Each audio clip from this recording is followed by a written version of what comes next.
ಯಾಕಪ್ಪ ಇನ್ನೊಬ್ರು ಕೈ ಕೆಳಗಡೆ ಹೋಗಿ ದುಡಿಯೋದು ಅಂತ ಹೇಳ್ಬಿಟ್ಟು ನಾವು ನಮ್ಮ ಸ್ವಂತ ಜಮೀನಲ್ಲೇ ಸ್ವಂತ ಖರ್ಚಲ್ಲೇ ಮಾಡ್ಕೊಂಡಿದ್ದೀವಿ ಸರ್. ಈ ಥರ ಮರಿ ಸಾಕಾಣಿಕೆ ಬೆಸ್ಟ್ ಅಂತೇಳಿ.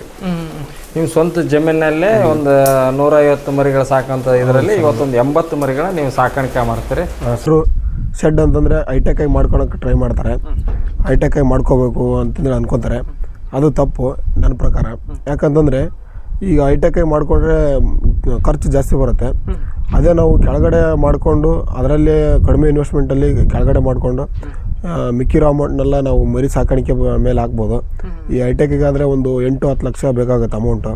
ಅದೇ ನಾವು ಕೆಳಗಡೆ ಮಾಡಿಕೊಂಡ್ರೆ ಒಂದು 4 ಲಕ್ಷದಲ್ಲಿ ಚೆನ್ನಾಗಿ ಒಂದು ಸೆಡ್ ಆಗುತ್ತೆ ಸರ್. ನಾವು ಕೆಳಗಡೆ ಕಾಂಕ್ರೀಟ್ ಹಾಕೋದಕ್ಕಿಂತ ಈ ನೆಲನ ಬಿಡೋದು ಬೆಟ್ರು. ಯಾಕಂದರೆ ಅದು ಮೂತ್ರ ವಿಸರ್ಜನೆ ಮಾಡಿದಾಗ ಅದು ನೆಲ ಹೀರ್ಕೊಬಿಡುತ್ತೆ, ಮತ್ತೆ ವಾಪಸ್ ಹೆಂಗಿತ್ತು ಹಂಗೆ ಡ್ರೈ ಆಗಿಬಿಡುತ್ತೆ. ಹಂಗಾಗಿ ಇದೇ ಹೆಲ್ದಿ ಆಗಿರುತ್ತೆ ಸರ್. ಎಲ್ಲ ಟೆಂಪ್ರೇಚರು ಆಯಿತು, ಇನ್ನೊಂದಾಯಿತು, ಎಲ್ಲ ಅಡ್ಜಸ್ಟ್ ಆಗಿರುತ್ತೆ.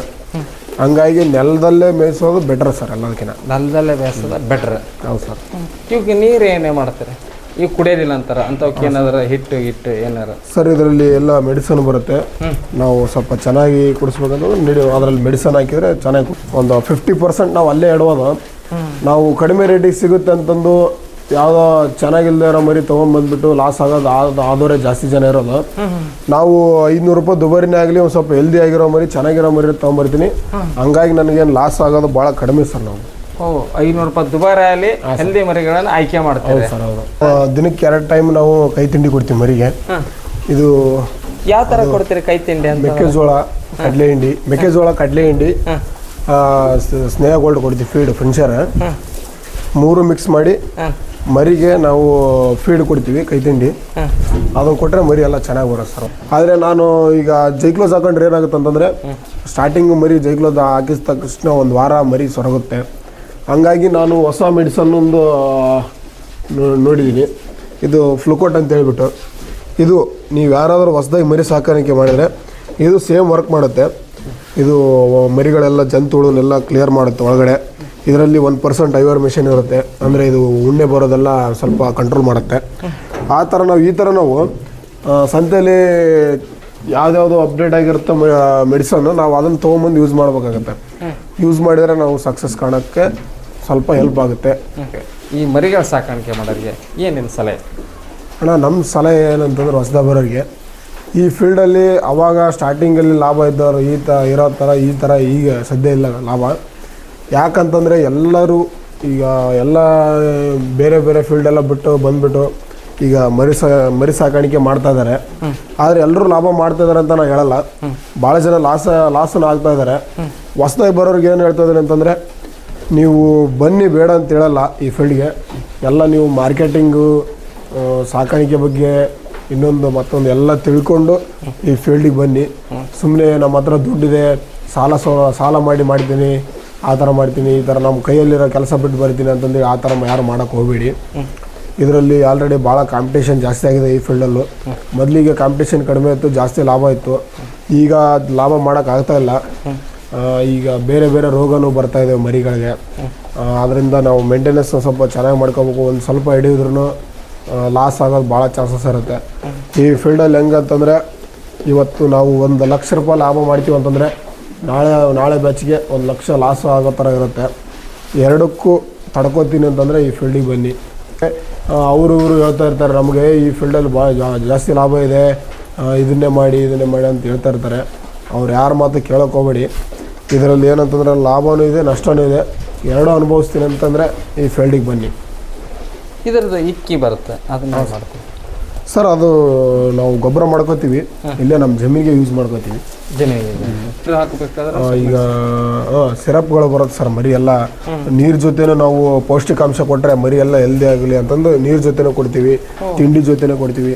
ಅದಕ್ಕೆಲ್ಲ ಬೇರೆ ಬೇರೆ ಬೇರೆ ಬೇರೆ ಇಂಪಾರ್ಟೆಂಟ್ ಮೆಡಿಸನ್ ಇದ್ದಾವೆ, ಅವನು ಕಂಟಿನ್ಯೂ ಯೂಸ್ ಮಾಡಲೇಬೇಕು. ಹಂಗಾದ್ರೆ ಮರಿ ಹೆಲ್ದಿ ಆಗಿರುತ್ತೆ ಸರ್.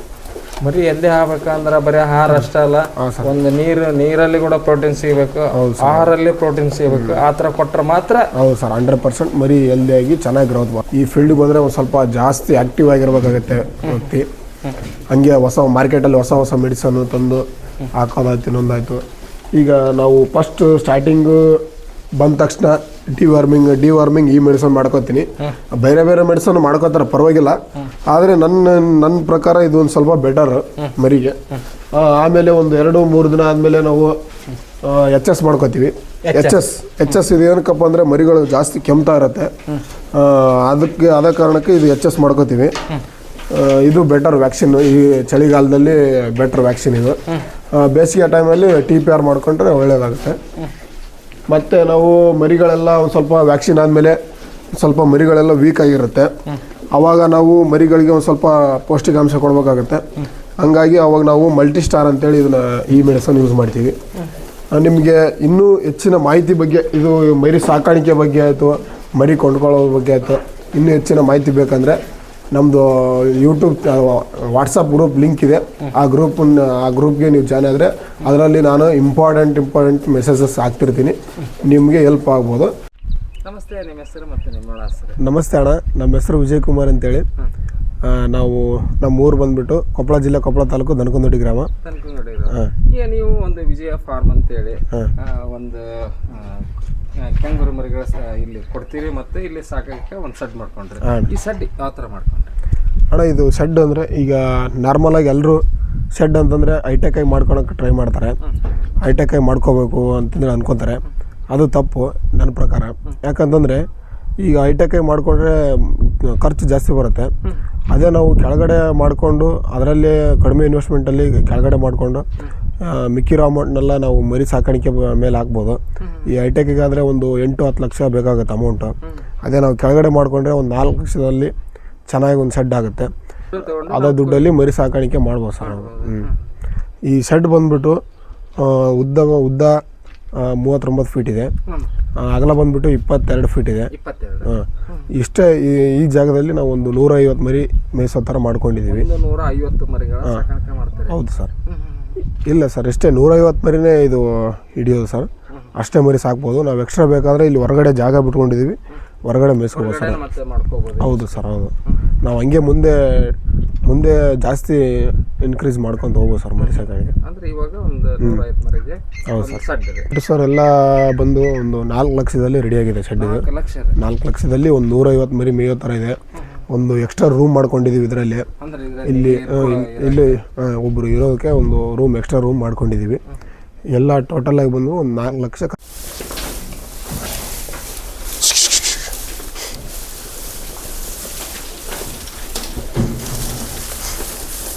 ಈ ಥರ ಮರಿಗೆ ಎಷ್ಟು ಟೈಮ್ ಕೊಡ್ತೀರಿ ಸರ್? ನಾವು ಇದಕ್ಕೆ 3 ಟೈಮ್ ಎಲ್ಲ ಕೊಡ್ತೀವಿ ಸರ್. ನಾವು ಇದಕ್ಕೆಲ್ಲ 3 ಟೈಮ್.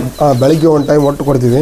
ಬೆಳಗ್ಗೆ ತಿಂಡಿ ಕೊಟ್ಬಿಟ್ಟು ಮಧ್ಯಾಹ್ನ 11 ಗಂಟೆಗೆ ಒಂದು ಟೈಮು ಒಟ್ಟು ಕೊಡ್ತೀವಿ. ಈ ತಿಂಡಿ ಅಂದರೆ ಏನು ತಿಂಡಿ? ಅದು ನಾವು ಕೈ ತಿಂಡಿ ಕೊಡ್ತೀವಿ ಸರ್ ಎಲ್ಲ ಮರಿಗೆ. ಅಂದರೆ ದಿನಕ್ಕೆ 2 ಟೈಮ್ ನಾವು ಕೈ ತಿಂಡಿ ಕೊಡ್ತೀವಿ ಮರಿಗೆ. ಇದು ಯಾವ ಥರ ಕೊಡ್ತೀರಿ ಕೈ ತಿಂಡಿ ಅಂತ? ಮೆಕ್ಕೆಜೋಳ, ಕಡಲೆ ಹಿಂಡಿ,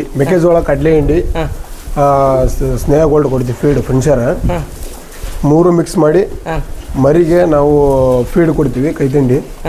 ಅದನ್ನು ಕೊಟ್ಟರೆ ಮರಿ ಎಲ್ಲ ಚೆನ್ನಾಗಿ ಬರುತ್ತೆ ಸರ್. ಒಂದು ಮರಿ ಎಲ್ಲ ಚೆನ್ನಾಗಿ ಬರ್ತದೆ. ಆ ನಂತರ ಮತ್ತೆ ತಿಂಡಿ ಆಯ್ತು, ಮತ್ತೆ ಒಂದು 11 ಗಂಟೆ ಸುಮಾರು ನಾವು ಒಂದು ಕಡಲೆ ಒಟ್ಟು ಕೊಡ್ತೀವಿ ಸರ್. ಕಡಲೆ ಒಟ್ಟು ಮಧ್ಯಾಹ್ನ ಒಂದು 3 ಗಂಟೆಗೆ ರಾಗಿ ಹುಲ್ಲು ಕೊಡ್ತೀವಿ. 3 ಗಂಟೆ ಆದಮೇಲೆ ಮತ್ತೆ ಸಾಯಂಕಾಲ ನಾವು ಫೀಡೇ ಕೊಡೋದು ಸರ್, ಮತ್ತೇನು ಕೊಡಲ್ಲ. ನೈಟು ಮಲಗುವಾಗ ಒಂದು ಟೈಮು ಇದು ಕಡಲೆ ಒಟ್ಟು ಕೊಡ್ತೀವಿ ಸರ್ ನಾವು. ನೀವು ಬೆಳಗ್ಗೆ ತಿಂಡಿ, ಮಧ್ಯಾಹ್ನ ರಾಗಿ ಹುಲ್ಲು ಈ ಥರ, ಆಮೇಲೆ ಸಾಯಂಕಾಲ ಟೈಮ್ ಟು ಟೈಮ್ ನಾವು ಹಂಗೆ ಒಂದು ಟೈಮು ರಾಗಿ ಹುಲ್ಲು ಕೊಟ್ಟರೆ ಒಂದು ಟೈಮು ಕಡಲೆ ಒಟ್ಟು ಕೊಡ್ತೀವಿ, ಒಂದು ಟೈಮು ಇದು ತೊಗರೆ ಒಟ್ಟು ಕೊಡ್ತೀವಿ, ಹುಳ್ಳಿ ಒಟ್ಟು ಕೊಡ್ತೀವಿ. ಆ ಥರ ಒಂದೊಂದು ಟೈಮಲ್ಲಿ ಒಂದೊಂದು ಒಟ್ಟು ಹಾಕ್ತೀವಿ ಸರ್ ನಾವು. ಇವಾಗ 80 ಮರಿಗಳು. ಹಾಂ ಸರ್. ನೀವು ಎಲ್ಲಿವರೆಗೆ ಎಷ್ಟು ಮರಿಗಳು ಸಾಕಿರಿ? ಊರಲ್ಲೆಲ್ಲ ಒಂದು 80-90 ಮರಿ ಮೇಯಿಸ್ತಾ ಇದ್ವಿ. ಈಗ ಇಲ್ಲಿ ಹೊಸದಾಗಿ ಸೆಟ್ ಮಾಡಿದಾಗಿಂದ ಇದರಲ್ಲಿ ಒಂದು 100 ಮರಿ ಸಾಕಿದ್ದೀವಿ ಆಲ್ರೆಡಿ. ಈಗ ನೆಕ್ಸ್ಟ್ ನಾನು ಬಕ್ರೀದ್ ಬ್ಯಾಚ್ಗೆ 150 ಮರಿ ಸಾಕಾಣಿಕೆ ಮಾಡ್ಬೇಕು ಅಂದ್ಕೊಂಡಿದ್ದೀವಿ ಸರ್. ಅವಾಗ ಯಾವುದು ತಳಿ ಬರುತ್ತೆ? ಇದೇ ನಾವು ಯಾವಾಗಲೂ ಕೆಂಗೂರಿನೇ ಸರ್ ಇದು ಮಾಡೋದು, ಕೆಂಗೂರಿನೇ ಸಾಕಾಣಿಕೆ ಮಾಡೋದು. ಈಗ ನೀವೇ ಮಾಡಿದ್ರಿ, ಪ್ರತಿ ಮಂತ್ನೇ ನೀವು ಹೋಗ್ತಾವೆ ಬರ್ತಾವೆ. ಆದ್ರೆ ಯುವ ಮರಿ ಬೆಸ್ಟ್ ಅಂತ ಆಯ್ಕೆ ಮಾಡಬೇಕಾದಾಗ ನೀವು ಯಾರಿಗಾದ್ರೂ ಕೊಡಿಸೋದಲ್ಲಿ ತೊಗೊಳೋದಲ್ಲಿ ಯಾವ ಥರ ಆಯ್ಕೆ ಮಾಡಿ ಯಾವ ಥರ ಕೊಡಿಸ್ತೀವಿ ಸರ್ 100% ನಮ್ಗೆ ಆಲ್ರೆಡಿ ಈಗ ಒಂದು 3-4 ವರ್ಷ ಎಕ್ಸ್ಪೀರಿಯನ್ಸ್ ಇರೋದ್ರಿಂದ ಮರಿ ಸೆಲೆಕ್ಷನ್ ನಾವೇ ಮಾಡ್ತೀವಿ. ನೀವೇ ಮಾಡ್ತೀರಿ? ಮರಿ ಸೆಲೆಕ್ಷನ್ ನಾನೇ ಮಾಡ್ಕೊಂಡು ನಾನೇ ತೊಗೊಂಡ್ಬರ್ತೀನಿ ಮರಿ. ಅದು ಒಂದು ಮರಿ ಸೆಲೆಕ್ಷನ್ ಮಾಡೋದು ಒಂದು ಟ್ರಿಕ್ಸ್ ಭಾಳ ಇಂಪಾರ್ಟೆಂಟ್ ಸರ್. ನಾವು ಏನಂದರೆ ಒಂದು 50% ನಾವು ಅಲ್ಲೇ ಇಡೋದು. ನಾವು ಕಡಿಮೆ ರೇಟಿಗೆ ಸಿಗುತ್ತೆ ಅಂತಂದು ಯಾವುದೋ ಚೆನ್ನಾಗಿಲ್ಲದೆ ಇರೋ ಮರಿ ತೊಗೊಂಡ್ಬಂದ್ಬಿಟ್ಟು ಲಾಸ್ ಆಗೋದು ಆದವರೇ ಜಾಸ್ತಿ ಜನ ಇರೋದು. ನಾವು 500 ರೂಪಾಯಿ ದುಬಾರಿನೇ ಆಗಲಿ ಒಂದು ಸ್ವಲ್ಪ ಹೆಲ್ದಿ ಆಗಿರೋ ಮರಿ ಚೆನ್ನಾಗಿರೋ ಮರಿ ತೊಗೊಂಬರ್ತೀನಿ. ಹಂಗಾಗಿ ನನಗೇನು ಲಾಸ್ ಆಗೋದು ಭಾಳ ಕಡಿಮೆ ಸರ್. ನಾವು 500 ರೂಪಾಯಿ ದುಬಾರಿ ಆಗಲಿ ಹೆಲ್ದಿ ಮರಿಗಳನ್ನು ಆಯ್ಕೆ ಮಾಡ್ತೀವಿ ಸರ್. ಹೌದು. ಈಗ ಅವರು ಕೊಡೋಕೆ ಬಂದವರು ಜಾಣ್ರಿರ್ತಾರೆ. ಹಾಂ ಸರ್. ಈಗ ನಾವು ತೊಗೊಳಕ್ಕೆ ಹೋಗೋರು ಜಾಣ್ರ ಆಗ್ಬೇಕು. ಹೌದು ಸರ್. ಹೌದು. ಇಲ್ಲ ಅಂದ್ರೆ ನಮಗೆ ಲಾಸ್ ಆಯ್ತು ಸರ್. ಈಗ ಬಂದ ಕೂಡೇನ ನೀವು ಅದಕ್ಕೆ ಏನೇನು ಮಾಡ್ತೀರಿ? ವ್ಯಾಕ್ಸಿನ್ ಎಲ್ಲ ಮಾಡ್ಕೊಳ್ಳೇಬೇಕು. ಅಂದ್ರೆ ಅವರು ಮಾಡಿಕೊಟ್ಟಿರ್ತಾರೆ ಅಂತ ಹೇಳಿ ಅವ್ರೇನು ಮಾಡಿರಲ್ಲ ಸರ್. ಆ ಕಡೆ ಎಲ್ಲ ಕೆಲವೊಬ್ರು ಮಾಡಿರ್ತಾರೆ, ಕೆಲವೊಬ್ರು ಮಾಡಿರಲ್ಲ. ನಾವಂತೂ ಕಂಪಲ್ಸರಿ ಮಾಡ್ಕೊಳ್ಳೇಬೇಕು ಸರ್. ಯಾಕಂದ್ರೆ ಒಂದು ಮರಿನ ಎಷ್ಟು ಸರ್ ನಾವು ಈಗೆಲ್ಲ ಪ್ರೆಸೆಂಟ್ ಮಾರ್ಕೆಟ್ ರೇಟ್ ಏನು ನಡೀತಾ ಇದೆ ಆ ರೇಟಲ್ಲಿ ತೊಗೊತೀವಿ ಮರಿನ. ಸ್ವಲ್ಪ ಚೆನ್ನಾಗಿ ಮರಿ ಹೆಲ್ದಿಯಾಗಿ ಗಟ್ಟಿಯಾಗಿತ್ತು ಅಂದರೆ ಒಂದು 7,500 ಇಂದ 8,000 ರೇಂಜಿಗೆ ತೊಗೊತೀವಿ ಸರ್. 8,000 ಕೊಡೋದು ನೋಡ್ತೀನಿ ಸರ್. ನಾನೆಲ್ಲ ಲಾಭ ಇಟ್ಕೊಂಡು ನಮಗೆಲ್ಲ ಖರ್ಚುಗೆಲ್ಲ ತೆಗೆದು ಲಾಭ ಇಟ್ಕೊಂಡು ಈಗ ಒಂದು ತಿಂಗಳಿಗೆಲ್ಲ ಒಂದು 500,000 ವರ್ಕೌಟ್ ಆಗುತ್ತೆ ನಮಗೆ ಒಂದು ಮರಿಗೆ. ಅಷ್ಟು ಲಾಭ ಇಟ್ಕೊಂಡು ನಾನು ಮಾರ್ತೀನಿ ಸರ್ ಮರಿನ. ಒಂದು ಮರಿ ನಿಮ್ಗೆ 500 ರೂಪಾಯಿ ಲಾಭ ಆದ್ರೆ ಸಾಕು, ವಾಪಸ್ ಕೊಡ್ತೀರಿ, ವಾಪಸ್ ತೊಗೊತೀರಿ. ಹೌದು ಸರ್. ಹೌದು. ಈಗ ನಿಮ್ಮಂಗೆ ಪ್ರತಿಯೊಬ್ಬರಿಗೆ ಮಾಡೋಕ್ಕಾಗುತ್ತೆ? ಇಲ್ಲ ಸರ್, ಪ್ರತಿಯೊಬ್ಬರಿಗೂ ಮಾಡೋಕ್ಕಾಗಲ್ಲ. ಯಾಕಂದರೆ ನಮಗೆ ಇಲ್ಲಿ ಮಾರ್ಕೆಟ್ ಕುಕುನ್ಪಳ್ಳಿ ಮಾರ್ಕೆಟ್ ನಿಯರ್ ಇರೋದ್ರಿಂದ ಭಾಳ ನನಗೆ ಆಲ್ರೆಡಿ ಕಸ್ಟಮರ್ ಇದ್ದಾರೆ. ನಮ್ಗೆ ಆಲ್ರೆಡಿ ನಾನು ಮೇಯಿಸ್ಬಿಟ್ಟು ಡೈರೆಕ್ಟಾಗಿ ಕಸ್ಟಮರ್ಗೆ ಕೊಟ್ಬಿಡ್ತೀನಿ ಮರಿ. ಒಂಥರ ರೈತರಿಂದ ತೊಗೊತೀರಿ, ಈ ಥರ ಕೊಡ್ತೀರಿ ವಾಪಸ್, ಮತ್ತೆ ಮಾರ್ಕೆಟ್ ಹೋಗ್ತೀರಿ. ಹೌದು ಸರ್. ಹೌದು. ಇಲ್ಲಿಗೆ ಮಾರ್ಕೆಟ್ ಬರಲ್ಲ? ಹಾಂ ಸರ್. ಅಂದ್ರೆ ಮಾರ್ಕೆಟ್ನಾರ ಇಲ್ಲೇ ಬಂದು ನಿನ್ನ ಹತ್ರ ಖರೀದಿ ಮಾಡ್ತಾರೆ ಸರ್. ಆಲ್ಮೋಸ್ಟ್ ಅಲ್ಲೆಲ್ಲ ಭಾಳ ಜನ ಖರೀದಿ ಮಾಡ್ತಾರೆ. ಒಂದೊಂದು ಟೈಮ್ ನನಗೆ ಯಾವ ಥರ ಪ್ರೆಷರ್ ಇರುತ್ತೆ ಅಂದ್ರೆ ನನ್ನ ಹತ್ರ ಮರಿನೇ ಇರಲ್ಲ. ಆ ಥರ ನಮಗೆ ಡಿಮ್ಯಾಂಡ್ ಮಾಡ್ತಾರೆ ಮರಿ ಕೊಡಿ ಅಂತಂದು. ನಮಗೆ ಆ ಟೈಮಲ್ಲಿ ನಾನು ಸಂತೆಯಲ್ಲಿ ಒಂದು ಸ್ವಲ್ಪ ಈಗ ಫಾರ್ಮಿಗೆ ಬಂದಿರೋರಿಗೆ ನಾನು ಸಂತೆಯಲ್ಲೇ ಕರ್ಕೊಂಡೋಗಿ ಅಲ್ಲಿ ಮರಿನ ಕೊಡಿಸ್ತೀನಿ ಸರ್. ಈ ಮರಿ ಏನಾರು ಅಡ್ಜಸ್ಟ್ ಆಗಿಲ್ಲ ಅಂತಂದರೆ ಅವ್ರಿಗೆ ಇನ್ನೂ ಕಡಿಮೆ ರೇಟಿಗೆ ಬೇಕಂತಂದರೆ ಸಂತೆಯಲ್ಲೇ ಮರಿ ಚೆನ್ನಾಗಿರೋವು ಸೆಲೆಕ್ಟ್ ಮಾಡಿ ಕೊಡ್ತೀನಿ ಸರ್ ನಾನು. ಈಗ ಯಾರಾದರೂ ಬಂದು ಕೇಳಿದ್ರೆ, ಈಗ ನೀವು ಫಾರ್ಮ್ ಬರ್ತೀರಿ, ನಿಮ್ಮ ಫಾರ್ಮಿಗೆ ಇಲ್ಲ ಅಂದ್ರೆ ನೀವು ಸಂತೆಗೆ ಅವ್ರಿಗೆ ಒಂದು ಒಳ್ಳೆ ಇವನ್ನ ಮರಿಗಳನ್ನು ಆಯ್ಕೆ ಮಾಡಿ ಕೊಡ್ತೀರಿ. ಈಗ ಭಾಳ ಜನ ಏನಂತಂದ್ರೆ ವಿಚಾರ ಮಾಡ್ತಾರೆ ಸರ್. ಈಗ ಸಂತೆಯಲ್ಲಿ ಕಡಿಮೆ ರೇಟಿಗೆ ಸಿಗುತ್ತೆ ಅಲ್ಲೇ ತೊಗೊತೀನಿ ಅಂತಂದು ಆ ಥರ ವಿಚಾರ ಮಾಡ್ತಾರೆ. ನಮ್ದು ಆ ಥರ ಇಲ್ಲ ಸರ್. ಈ ಕಡೆ ಸಂತೆಯಿಂದ ತಂದುಬಿಟ್ಟು ಎಲ್ಲ ವ್ಯಾಕ್ಸಿನ್ ಮಾಡ್ಕೊಂಡು ಮರಿ ಎಲ್ಲ ಅಡ್ಜಸ್ಟ್ ಮಾಡ್ಕೊಂಡು ಎಲ್ಲ ಹೆಲ್ದಿಯಾಗಿರುತ್ತೆ. ಅವ್ರು ತೊಗೊಂಡು ಹೋದ್ರೂ ಡೈರೆಕ್ಟಾಗಿ ಮೇಯಿಸೋದೆ ಸರ್. ಏನು ಪ್ರಾಬ್ಲಮ್ ಇರಲ್ಲ ಮರಿಗೆ. ಈಗ ಸಂತೆಲಾದ್ರೆ ಜ್ವರ ಏನ್ ಮಾಡಕತ್ತಾರ ಅಂದ್ರ ನಮ್ ಸಂತೆಗೆ ತಂದ್ರ ಎಂತ ಸಿಗುತ್ತೆ ಏನ, ಆಮೇಲೆ ಭಯ ಐತಿ ನಾವು ತಂದ ಮೇಲೆ ಏನಾಗುತ್ತೆ ಏನ.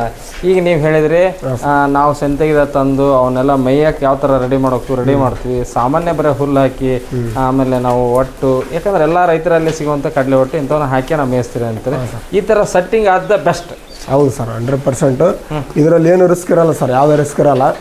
ಹಂಗಾಗಿ ಭಾಳ ಜನ ಇದ್ರ ಮೇಲೆ ಡಿಪೆಂಡ್ ಆಗ್ತಾ ಇದಾರೆ ಸರ್. ಈಗ ಇದ್ರ ಮೇಲೆ ಡಿಪೆಂಡ್ ಆಗಿ ಎಲ್ಲರೂ ಸೆಟ್ ಆಗಿರೋ ಮರಿನೇ ಸಾಕ್ತಾ ಇದಾರೆ ಸರ್ ಈಗೆಲ್ಲ. ಅದು ಸೆಟ್ ಮಾಡಿದ್ದ ಕೊಡ್ರಿ ಅಂತ ಕೇಳ್ತಾರೆ. ಹೌದು ಸರ್. ಹಂಗಾಗಿ ನೀವೇನು ಮಾಡ್ತೀರಿ, ಇವನ್ನ ಸಾಕಾಣಿಕೆ ಮಾಡೋದು ತಂದು ರೆಡಿ ಮಾಡಿ ನಮ್ಮ ಫಾರ್ಮ್ ಬಂದ್ರೆ ನೀವು ಕೊಡ್ತೀರಿ. ಹೌದು ಸರ್. ಹೌದು. ನಿಮಗೂ ಯಾರಿಗಾದ್ರೂ ಮರಿ ಬೇಕಾ, ಈ ವ್ಯೂವರ್ಸ್ಗೆ ಯಾರಾದ್ರೂ ಮರಿ ಬೇಕಾದರೆ ನಮ್ಮನ್ನು ಕಾಂಟ್ಯಾಕ್ಟ್ ಮಾಡಿ. ನೀವು ಸಂತೆಯಲ್ಲಿ ಚೆನ್ನಾಗಿರೋ ಕೊಡಿಸಿ ಅಂದರೆ ಸಂತೆಯಲ್ಲೇ ಕೊಡಿಸ್ತೀನಿ. ಇಲ್ಲ ನಮಗೆ ನಿಮ್ಮ ಹತ್ರನೇ ಇರೋ ಮರಿ ಸೆಟ್ ಆದ ಮರಿನೇ ಬೇಕು ಅಂತಂದರೆ ನಾನು ನನ್ನ ಹತ್ರ ಮರಿನೇ ನೋಡಿ ಒಂದು ಒಳ್ಳೆ ಕಡಿಮೆ ರೇಟ್ಗೆ ನಿಮ್ಗೆ ಮಾಡಿಕೊಡ್ತೀನಿ ಅಂತ. ನೋಡಿ ಸ್ನೇಹಿತರೆ, ವಿಜಯ್ ಅವರು ಇವತ್ತು ಡಿಗ್ರಿ ಮುಗಿಸ್ಕೊಂಡು, ನೀವು ಡಿಗ್ರಿ ಅಂದರೆ ಹಾಂ ಸರ್, ಡಿಗ್ರಿ ಮುಗಿಸ್ಕೊಂಡು ಯಾರು ನಾವು ಯಾಕೆ ಕುರಿ ಸಾಕ್ಬೇಕು, ಟಗರು ಸಾಕ್ಬೇಕಂತಾರೆ ಅಂಥದ್ದು ನಿಮ್ಮ ಆಯ್ಕೆ? ಆ ಥರ ಏನಿಲ್ಲ ಸರ್. ಬಸವಣ್ಣವ್ರು ಹೇಳಿರೋ ಈ ಥರ ಕಾಯಕವೇ ಕೈಲಾಸ. ಈಗ ಎಲ್ಲ ಡಿಗ್ರಿ ಮಾಡಿಬಿಟ್ಟು ನಾವು ಮುಂದೆ ಇಲ್ಲೂ 10,000 15,000ಕ್ಕೆಲ್ಲ ಬೇರೆ ಕಡೆ ಎಲ್ಲ ಕೆಲಸಕ್ಕೆ ಹೋಗೋದಕ್ಕಿಂತ ಈಗ ಗೌರ್ಮೆಂಟ್ ಜಾಬ್ ನೋಡೋದ್ರಿಂದ ಅದು ಫುಲ್ ಕಾಂಪಿಟೇಷನ್ ಇದೆ ಸರ್. ನಮ್ಮಂಥ ಲಕ್ಷಾಂತರ ವಿದ್ಯಾರ್ಥಿಗಳು ಓದ್ತಾ ಇದ್ದಾರೆ. ಅದರಲ್ಲಿ ನಮಗೆ ಕಾಂಪಿಟೇಷನ್ ಮಾಡೋಕ್ಕಾದ್ರೆ ಸುಮ್ಮನೆ ನಾವು ಯಾಕಪ್ಪ ಇನ್ನೊಬ್ಬರು ಕೈ ಕೆಳಗಡೆ ಹೋಗಿ ದುಡಿಯೋದು ಅಂತ ಹೇಳ್ಬಿಟ್ಟು ನಾವು ನಮ್ಮ ಸ್ವಂತ ಜಮೀನಲ್ಲೇ ಸ್ವಂತ ಖರ್ಚಲ್ಲೇ ಮಾಡ್ಕೊಂಡಿದ್ದೀವಿ ಸರ್. ಈ ಥರ ಮರಿ ಸಾಕಾಣಿಕೆ ಬೆಸ್ಟ್ ಅಂತೇಳಿ. ನೀವು ಸ್ವಂತ ಜಮೀನಲ್ಲೇ ಒಂದು 150 ಮರಿಗಳು ಸಾಕಂತ ಇದರಲ್ಲಿ ಇವತ್ತೊಂದು 80 ಮರಿಗಳ ನೀವು ಸಾಕಾಣಿಕೆ ಮಾಡ್ತೀರಿ. ಸುಮ್ಮನೆ ಎಲ್ಲರಿಗೆ ನಮಗೆ ಉದ್ಯೋಗ ಸಿಗಲ್ಲ, ಹೋದ್ರೂ ನಮಗೆ ಸ್ವಲ್ಪ ಪಗಾರ. ಹೌದು ಸರ್. ಒಳ್ಳೆ ಕಾನ್ಸೆಪ್ಟ್ ಅಂತಂತಾರೆ. ಯಾಕಂದರೆ ಇನ್ನೊಬ್ರಿಗೆ ನೀವು ಮಾಡಲ್ಲ. ಹೌದು ಸರ್. ಹೌದು. ನೋಡ್ರಿ ಸ್ನೇಹಿತರೆ, ಇವತ್ತು ಒಂದು ಅತ್ಯದ್ಭುತ ಯುವ ರೈತರನ್ನ ಅಂತ ಹೇಳ್ಬೋದು. ಅವ್ರು ಏನಾದ್ರೆ ಡಿಗ್ರಿ ಮುಗಿಸ್ಕೊಂಡು ಕೂಡ ನಾವು ಜಾಬ್ ಅಂತ ಹೇಳಿ ಬೆಂಗಳೂರು ಮೈಸೂರು ಅಥವಾ ಹಲ್ದಾಡಕ್ಕೆ ಹೋಗ್ತೀವಿ. ಇಲ್ಲ ನಾನು ಇರುವ ನಮ್ಮ ಜಾಗದಲ್ಲೇ ಅಂತಂತಂದ್ರೆ ನಮ್ಮ ಸುತ್ತಮುತ್ತ ನಂದು ಊರು ದನಕನದೊಡ್ಡಿ, ಇಲ್ಲೇ ಸುತ್ತಮುತ್ತ ಹೋದ್ರೆ ನಮ್ಗೆ ಸಿನ್ನೂರು, ಅತಿ ಸಮೀಪ ಅಂದ್ರೆ ನಮ್ಗೆ ಕುಕ್ಕುಂಪಳ್ಳಿ. ಈ ಕುಕ್ಕುಂಪಳ್ಳಿ ಇಡೀ ವಿಶ್ವದಲ್ಲೇ ಅತಿ ದೊಡ್ಡ ಒಂದು ಕುರಿ ಮಾರ್ಕೆಟ್. ಈ ಮಾರ್ಕೆಟ್ನಾಗ ನಾವು ಏನಾದರೂ ದುಡಿಬೋದಲ್ಲ, ನಮ್ಮಲ್ಲಿರುವಂಥ ಇದನ್ನು ನಾವು ಟ್ಯಾಲೆಂಟ್ ನಾವು ಪೂರ್ತಿ ಮೊದಲೇ ನಾವು ಕುರಿ ಸಾಕಾಣಿಕೆ ಮಾಡೋದು ನಮ್ಮದು ಉದ್ಯೋಗ. ಅದನ್ನೇ ಅವ್ರನ್ನ ಏನು ಮಾಡ್ಕೊಂಡ್ರೆ ಉಪಯೋಗ ಮಾಡಿಕೊಂಡು ತಾವು ಮರಿಗಳನ್ನು ಸುಮಾರು 3 ವರ್ಷದಿಂದ ಅದು ತಮ್ಮ ಮನೆ ಮುಂದೆ ಸ್ವಲ್ಪ ಜಾಗದಲ್ಲಿ ಇವತ್ತು ಮಾಡ್ಕೊಂಡಿದ್ರೆ ಇವತ್ತು ಏನು ಮಾಡ್ಯಾರ ಇವರು ಅತ್ಯದ್ಭುತವಾಗಿ ತಾವೇ ಸುಮಾರು ಒಂದು 4 ಲಕ್ಷ, ಅತಿ ಹೈಟೆಕ್ ಆದರೆ 50-60 ಲಕ್ಷ ಖರ್ಚು ಮಾಡಿ ಅಷ್ಟು ದುಬಾರಿ ನಮಗೆ ಬೇಡ ಅಂತಂತ ಹೇಳಿ ಅವರು ಸುಮಾರು 4 ಲಕ್ಷ ರೂಪಾಯಿದಲ್ಲಿ ಅವರು ಒಂದು ಸಡ್ಡು ಮಾಡಿಕೊಂಡು ಸುಮಾರು ಒಂದು 150 ಮರಿಗಳು ಅಂದರೆ ಈಗ ನೋಡ್ರಿ ಅವ್ರು ರೆಡಿ ಅದಾವು. ಆದರೆ ಈಗ ಸದ್ಯ ಅವರು 80 ಮರಿಗಳನ್ನು ಹಾಕ್ಯಾರ. ಹೆಚ್ಚೆಚ್ಚಿಗೆ ನಾವು ಹೆಂಗಂದ್ರೆ ನಾವು ಸಾಕಾಣಿಕೆ ಮಾಡ್ಕೊಂಡು ಫುಡ್ ಸ್ಟಾಕ್ ಮಾಡ್ಕೋಬೇಕಂತಾರೆ.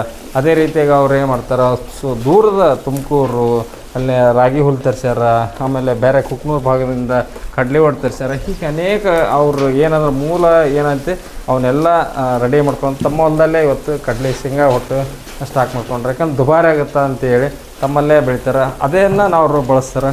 ಜೊತೆಗೆ ನಿಮಗೆ ಏನಾದರೂ ಇವತ್ತು ಮರಿಗಳ ಬೇಕಪ್ಪ ಅಂದ್ರೆ ಅವರು ಮರಿ ಕೊಡ್ತಾರೆ, ಮರಿ ತೊಗೊತಾರೆ ಮತ್ತು ಕೊಡಿಸ್ತಾರೆ. ಒಂದು ಒಳ್ಳೆಯ ದರದಲ್ಲೇ ನಿಮಗೆ ಸಿಗೋಂಥ ಮಾಡಿಕೊಡ್ತಾರೆ. ಈ ಮಾಹಿತಿ ನಿಮಗೆ ಇಷ್ಟ ಆದ್ರೆ ಲೈಕ್ ಕೊಡಿ, ಕಮೆಂಟ್ ಮಾಡಿ, ಶೇರ್ ಮಾಡಿ. ಧನ್ಯವಾದಗಳು.